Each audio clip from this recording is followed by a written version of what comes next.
దేవదేవునికి స్తోత్రములు. ఇప్పుడు మనం చదువుకునే వాక్యం ఆదికాండం 33 అధ్యాయం 6 నుంచి 14 వరకు. అప్పుడు ఆ దాసీలను వారి పిల్లలను దగ్గరికి వచ్చి సాగిలపడి, లేయాయు ఆమె పిల్లలను దగ్గరికి వచ్చి సాగిలపడి, ఆ తర్వాత ఏసేపును రాహేలును దగ్గరికి వచ్చి సాగిలపడి, ఏసావు నాకు ఎదురుగా వచ్చిన ఆ గుంపంతా ఎందుకని అడుగ్గా అతడు, నా ప్రభు కటాక్షం నా మీదకి వచ్చుటికే అని చెప్పాను.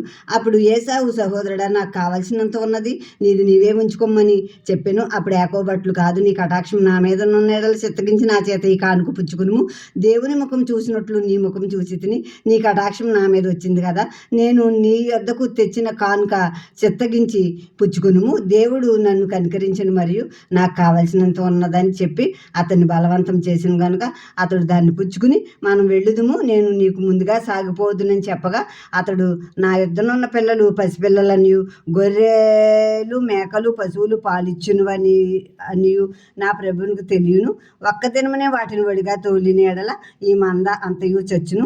నా ప్రభు దయచేసి తన దాసునికి ముందుగా వెళ్ళవలనని నేను నా ప్రభునొద్దకు సేయూరుకు వచ్చే వరకు నా ముందరనున్న మందలు నడవగలిగిన కొలది, ఈ పిల్లలు నడవగలిగిన కొలది వాటిని మెల్లగా నడిపించుకుని వచ్చేదనని అతనితో చెప్పాను.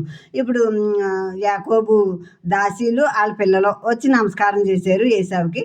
మళ్ళీ లేయా పిల్లలు యాకోబు, రాహేలు వీళ్ళందరూ ఒకళ్ళ తర్వాత ఒకళ్ళు తన అన్నగారైన ఏసావుకి సాగిలపడి నమస్కారాలు చేశారు.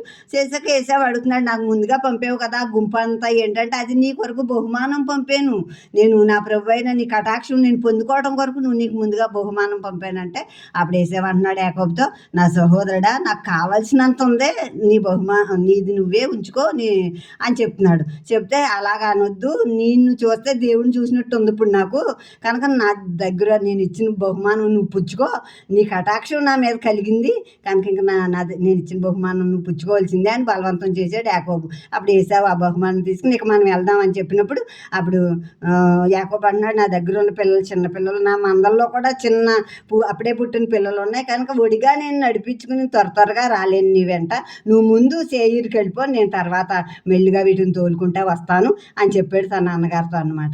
ఇప్పుడు సేయూరు అంటే ఏసావు అన్నా ఒకటే, ఏదేమన్నా ఒకటే, ఈ ఏసావు పాలించే ఒక మన్యం అన్నమాట. ఏసావు కూడా తర్వాత రోజుల్లో కొంత ప్రాంతాన్ని స్వాధీనంలో ఉంచుకుని ఆ ప్రాంతం అంతటిని పాలించాడు. ఆమె